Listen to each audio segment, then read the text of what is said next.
Hello everyone, हमारे channel ईडब्ल्यूडी पर आपका हार्दिक स्वागत है। उम्मीद है आप सब बहुत अच्छे होंगे और अपनी तैयारी बहुत बढ़िया तरीके से कर रहे होंगे। तो अपनी तैयारी में बहुत अच्छे तरीके से लगे रहिए, डटे रहिए, क्योंकि आपके एग्जाम्स जब आएंगे तो बड़ी जल्दी आएंगे, एक के बाद एक आएंगे। तो अपनी तैयारी में अच्छे तरीके से लगे रहिए और अच्छी वीडियोस, इंफॉर्मेटिव वीडियोस पाने के लिए आप हमारे चैनल को सब्सक्राइब करना बिल्कुल ना भूलें। वीडियोस को लाइक करें, शेयर करें। तो चलिए शुरू करते हैं आज के करंट अफेयर्स की क्लास। तो हमारा पहला क्वेश्चन है, EY world entrepreneur of the year award 2024 का खिताब किस भारतीय ने जीता है? बहुत अच्छा क्वेश्चन है। तो EY world entrepreneurship of the year award 2024 का खिताब जीत लिया है वेलेन सुबैया ने। ठीक है, वेलेन सुबैया ने यह अवार्ड जीता है। Tube investment of India, short में कहेंगे TII, के ये कार्यकारी उपाध्यक्ष हैं और चोल मंडलम यानी चोल इन्वेस्टमेंट एंड फाइनेंस के ये अध्यक्ष हैं वेलेन सुबैया। इन्होंने EY एंटरप्रेन्योरशिप अवार्ड 2024 जीत लिया है। EY का क्या मतलब है? Earns and young.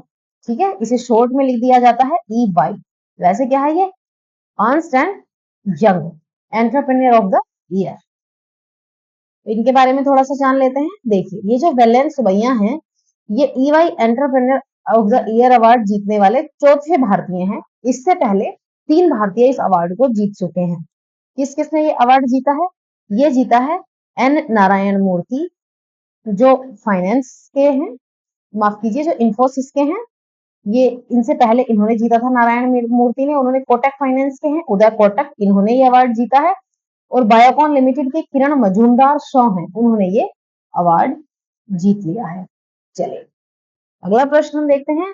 Ultimate fighting championship यानी UFC में फाइट जीतने वाली पहली भारतीय महिला कौन बन गई हैं? तो सबसे इंपॉर्टेंट बात है, पहली भारतीय महिला। मैंने आपको बार बार बताया है, जब भी पहले की बात आती है, चाहे वो भारत में प्रथम है, चाहे वो महिलाओं में प्रथम है, चाहे वो विश्व में प्रथम है, चाहे वो पुरुषों में प्रथम है, जब भी प्रथम की बात आ जाए उसको आप हमेशा नोटेड कर दीजिए अपनी कॉपी में। हमेशा उसे नोट करके रखिए, क्योंकि वो आपके लिए बहुत इंपॉर्टेंट हो जाता है। ठीक है, तो आपसे पूछा गया है पहली भारतीय महिला जिन्होंने अल्टीमेट फाइटिंग चैंपियनशिप की फाइट जीत ली है, वो कौन बन गई हैं? तो वो बन गई हैं पूजा तोमर।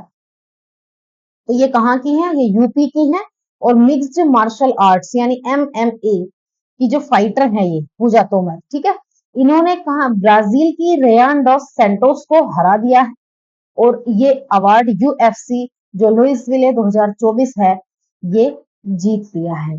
इसके साथ ही इन्होंने क्या किया है, MMA फाइटर जो हैं पूजा तोमर, ये UFC यानी अल्टीमेट फाइटिंग चैंपियनशिप जीतने वाली पहली भारतीय खिलाड़ी बन गई हैं। अगला प्रश्न हम देखते हैं।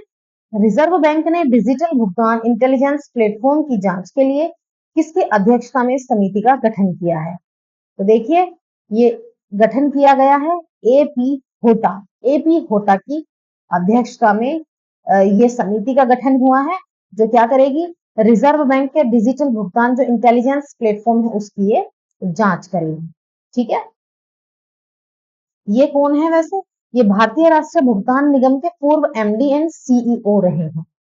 ओके, बात करते हैं डिजिटल भुगतान इंटेलिजेंस प्लेटफॉर्म जो है, ये क्या है? RBI पेमेंट फ्रॉड को कम करने के लिए डिजिटल पेमेंट इंटेलिजेंस प्लेटफॉर्म बनाने पर ये विचार कर रहे हैं। चलिए अगले प्रश्न पर हम आते हैं। सिक्किम का मुख्यमंत्री किसे नियुक्त किया गया है? तो देखिए, सिक्किम के मुख्यमंत्री की शपथ ली है प्रेम सिंह तमांग ने। ठीक है, तो देखिए 10 जून को इन्होंने शपथ ली है और इससे पहले भी सिक्किम के CM यही थे, तो इन्होंने दूसरी बार ये शपथ ली है। ठीक है, तो कौन सी पार्टी से ये है? सिक्किम क्रांतिकारी मोर्चा। ठीक है, सिक्किम क्रांतिकारी मोर्चा के ये प्रमुख हैं और इन्होंने, आपको पता है सिक्किम में जो चुनाव हुए हैं उसमें इन्होंने कितनी अच्छे बहुमत से इन्होंने ये जीता है। तो ये 11वीं विधानसभा चुनाव थी सिक्किम की, जिसमें 32 विधानसभा सीटें हैं सिक्किम में, उसमें से इन्होंने 31 सीटें जीत ली हैं और 31 सीटें जीतकर इन्होंने प्रमुख के रूप में सिक्किम के मुख्यमंत्री के रूप में शपथ ली है। और इनको शपथ किसने दिलाई है? राज्यपाल जो है वहां के श्री लक्ष्मण प्रसाद आचार्य। तो इंपॉर्टेंट बात क्या है इसमें? सिक्किम में कितनी विधानसभा सीटें हैं? 32। ये पॉइंट नोटेड है, इसे नोट कर लीजिए। ठीक है, चलिए अगले प्रश्न को हम देखते हैं। चर्चा में रहा सुहेलवा वन्य जीव अभ्यारण्य किस राज्य में स्थित है? तो जो सुहेलवा वन्य जीव अभ्यारण्य है वो स्थित है आपका उत्तर प्रदेश में। ठीक है, उत्तर प्रदेश की बात हो रही है। हाल ही में पर्यावरण, वन और जलवायु परिवर्तन के अतिरिक्त जो मुख्य सचिव हैं मनोज कुमार सिंह, उन्होंने ये घोषणा की है कि जो उत्तर प्रदेश का सुहेलवा वन्य जीव अभ्यारण्य है, इसको टाइगर प्रोजेक्ट के अंतर्गत ही शामिल कर लिया जाएगा। ठीक है, किसमें जा रहा है अभी? टाइगर प्रोजेक्ट में ये शामिल किया जाएगा। उत्तर प्रदेश की बात हो रही है तो यहाँ के वन्य जीव अभ्यारण्य जो है ये, इसकी लोकेशन क्या है? श्रावस्ती, बलरामपुर और गोंडा जिले में ये स्थित है। और इसको वन्य जीव अभ्यारण्य कब घोषित किया गया था? वर्ष 1988 में। ठीक है, कितने क्षेत्रफल में ये है? 452 वर्ग किलोमीटर में ये स्थित। सुहेलवा की बात हो रही है ना, तो सुहेलवा वन्य जीव जो है वो प्रभाग भारत नेपाल अंतरराष्ट्रीय सीमा पर ये स्थित है। ठीक है, कहां पर है ये? इंडो और नेपाल सीमा पर ये स्थित, और अभ्यारण्य क्षेत्र के निकट हिमालय की जो शिवालिक पर्वतमालाएं हैं स्थित। उत्तर प्रदेश के टाइगर रिजर्व की हम बात कर लेते हैं। तो उत्तर प्रदेश में जो टाइगर रिजर्व है वो चार टाइगर रिजर्व उत्तर प्रदेश में है। कौन कौन से हैं? Ranipur wild life sanctuary, Amangarh tiger reserve, Dudhwa tiger reserve, Pilibhit tiger reserve. तो देखिए इन्हें ना नोट कर लीजिए। उत्तर प्रदेश का आप कोई भी पेपर दे रही हो या इसके अलावा भी जो भी आप एग्जाम दे रहे हैं, आजकल ना आपसे ये पूछा जाता है एग्जाम में, कोई टाइगर रिजर्व दे देंगे, कोई वन्य जीव अभ्यारण्य दे देंगे और पूछेंगे कि ये कौन से राज्य में स्थित है। तो ठीक है, तो आप नोट कर लीजिए। उत्तर प्रदेश में जो टाइगर रिजर्व है वो है रानीपुर, अमनगढ़, दुधवा और पीलीभीत। ठीक है, तो ये उत्तर प्रदेश में स्थित है। अगला प्रश्न हम देखते हैं। निम्न में से किसने नॉर्वे ओपन शतरंज टूर्नामेंट 2024 का खिताब जीत लिया है? तो देखिए जो नॉर्वे ओपन शतरंज टूर्नामेंट 2024 है उसका खिताब जीता है मैग्नस कार्लसन ने। ठीक है, तो मैग्नस कार्लसन ने ये जीता है और ये नॉर्वे के ही खिलाड़ी हैं और नॉर्वे ओपन ही इन्होंने जीता है। और देखिए ये 2024 का जो इन्होंने खिताब जीता है ये मैग्नस कार्लसन का 6वां नॉर्वे ओपन शतरंज टूर्नामेंट है। नॉर्वे ओपन जो शतरंज टूर्नामेंट है इन्होंने 6वीं बार जीता है। ठीक है, आपको पता है ये कौन है? ये भारत के हमारे शतरंज खिलाड़ी हैं, इनका नाम है आर प्रज्ञानंद। और इस खेल में ये जो आर प्रज्ञानंद है ये तीसरे स्थान पर रहे हैं। आपको पता है ये भारत के अभी नंबर 1 खिलाड़ी हैं। तो देखिए चीन की जो महिला खिलाड़ी हैं जुवेनजुन, इन्होंने क्या किया है? नॉर्वे ओपन शतरंज टूर्नामेंट में महिला एकल का खिताब इन्होंने जीता है, जुवेनजुन ने। ये महिला खिलाड़ी है, चाइना की, इन्होंने जीता है। प्रथम पुरुषों में किसने जीता है? नॉर्वे के वे हुआ, नॉर्वे के हैं मैग्नस कार्लसन, और जो हमारे आर प्रज्ञानंद हैं ये तीसरे स्थान रहे। ठीक है, नॉर्वे शतरंज टूर्नामेंट की हम बात कर लेते हैं। ये एक शतरंज टूर्नामेंट है, इसकी शुरुआत हुई थी वर्ष 2013 में। 2013 से ही ये शुरू हुआ है, बहुत ज्यादा पुराना खेल ये नहीं है, बहुत ज्यादा पुराना ये टूर्नामेंट नहीं है। इसके आयोजन करता है अंतरराष्ट्रीय शतरंज संघ और विश्व शतरंज महासंघ जो है इसके आयोजन करता है। विश्व शतरंज संघ की बात कर लेते हैं। फिडे, देखिए शतरंज खेल की ये गवर्निंग बॉडी है जो वर्ल्ड चेस फेडरेशन है। इसकी स्थापना हुई थी 20 जुलाई 1924 को। हेडक्वार्टर जरूर पूछा जाता है, हेडक्वार्टर जरूर याद रखें। हेडक्वार्टर कहाँ है फिडे का? लुसाने स्विट्जरलैंड में है। और इसके जो चीफ हैं अभी वो है अर्कडी डोर्कोविच। ठीक है, अर्कडी डोर्कोविच इसके चीफ है। चलिए अगला प्रश्न हम देखते हैं। हाल ही में 18वीं लोकसभा चुनाव के बाद मंत्रिपरिषद ने शपथ ली है। संविधान के अनुसार मंत्रिपरिषद की अधिकतम संख्या कितनी हो सकती है? तो देखिए संविधान के अनुसार जो मंत्रिपरिषद की अधिकतम संख्या है वो हो सकती है लोकसभा के सदस्यों की कुल संख्या का 15% से अधिक नहीं होना चाहिए। ये केवल लोकसभा के जितने भी सदस्य होते हैं उनकी संख्या का केवल 15% तक ही हो सकती है, केवल 15% हो सकती है, उससे ज्यादा ये नहीं हो सकती है। ठीक है, तो आपको पता है 9 जून को प्रधानमंत्री नरेंद्र मोदी जी ने शपथ ले ली है 18वीं लोकसभा के लिए, इन्होंने ये शपथ ली है। और आपको पता है जो मोदी जी सहित इसमें 72 सदस्यों ने शपथ ग्रहण की है। 72 सदस्यों में आपको पता होना चाहिए 30 इसमें कैबिनेट मंत्री बने हैं, 5 इसमें राज्य मंत्री बने हैं जो स्वतंत्र प्रभार हैं, और 36 राज्य मंत्री इसमें शामिल किए गए हैं। ठीक है, टोटल 72 जो लोग हैं नरेंद्र मोदी जी सहित, इन्होंने शपथ ले ली है। चलिए अगला प्रश्न हम देखते हैं। कार्लोस अल्कराज ने फ्रेंच ओपन 2024 जीत लिया है। कार्लोस अल्कराज किस देश के टेनिस खिलाड़ी हैं? तो देखिए, जो कार्लोस अल्कराज हैं ये स्पेन के टेनिस खिलाड़ी हैं। ठीक है, स्पेन के खिलाड़ी हैं ये, और इन्होंने tennis grand slam French open जो 2024 है उसका खिताब जीतकर पहली बार फ्रेंच ओपन अपने नाम किया है। ये पहली बार है कि इन्होंने फ्रेंच ओपन जीता है। इनका नाम है कार्लोस अल्कराज। ठीक है, पुरुष सिंगल्स फाइनल मुकाबले में कार्लोस अल्कराज ने किसको हराया है? Alexander Zverev. ये जर्मनी के हैं, अलेक्जेंडर ज्वेरेव, इन्हें हरा दिया है। ऑस्ट्रेलियन ओपन को देख लेते हैं।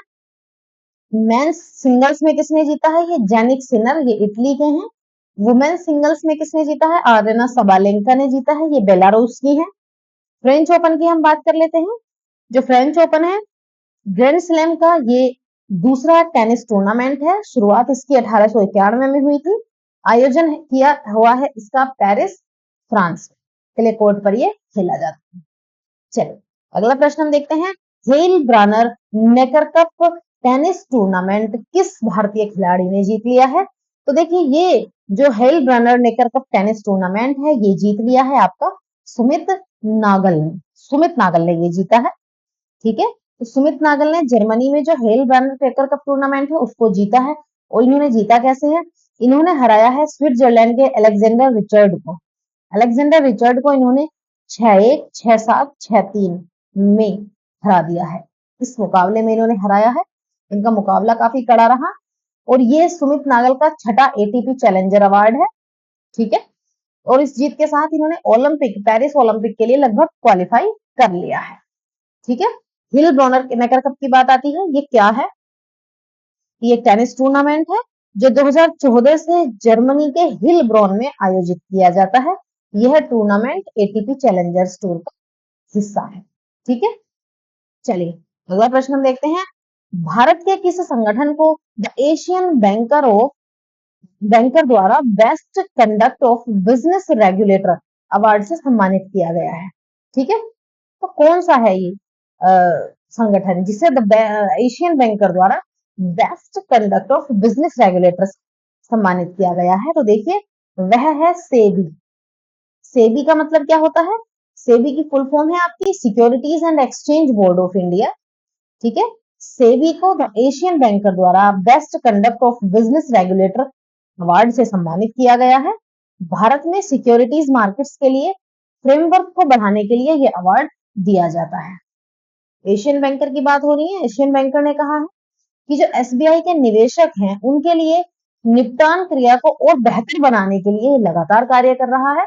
सेबी ने 2021 में T+1 सेटलमेंट प्रोसेस की भी शुरुआत की थी, जिसे जनवरी 2023 में इन्होंने कंप्लीटली लागू कर दिया है। ठीक है, security exchange board of India की बात हो रही है।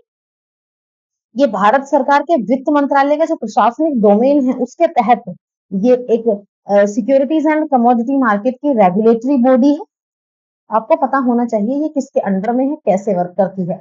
तो ये क्या करती है? जो फाइनेंस मिनिस्ट्री है उसका जो एडमिनिस्ट्रेशन डोमेन है उसके तहत, ठीक है, ये काम करती है। उसमें ये भारत में सिक्योरिटीज और कमोडिटी मार्केट के लिए रेगुलेटरी बॉडी है। ठीक है, सेबी की बात हो रही है, हम सेबी की बात कर रहे हैं। इसकी स्थापना हुई थी 1988 में, हेडक्वार्टर है मुंबई में, और इसके चेयरपर्सन है अभी माधवीपुरी बिच। माधवीपुरी बिच जो है इसकी चेयरपर्सन। ठीक है, तो चलिए आज की क्लास में इतना ही। हम आपको मिलते हैं आपकी कल की क्लास में, और तब तक के लिए अपनी पढ़ाई बहुत अच्छे से करते रहिए। रेस्ट भी किया करें साथ साथ, ऐसा नहीं है कि कंटिन्यू पढ़े ही जा रहे हैं, रेस्ट भी करें और अपनी सेहत का ध्यान रखें। गर्मी बहुत है परंतु आपके एग्जाम्स भी आने वाले हैं, स्वस्थ रहोगे तभी आप अच्छे से एग्जाम्स दे पाएंगे। स्वास्थ्य का भी ध्यान रखें, और वीडियोस को लाइक एंड शेयर भी करना ना भूलें, क्योंकि आपके द्वारा किया गया लाइक्स एंड शेयर हमें मोटिवेशन प्रदान करता है, जिससे हम आपके लिए और ज्यादा बेहतर करने के लिए मेहनत करते हैं। तो ठीक है, मिलते हैं हम आपको नेक्स्ट क्लास में। Thanks for watching.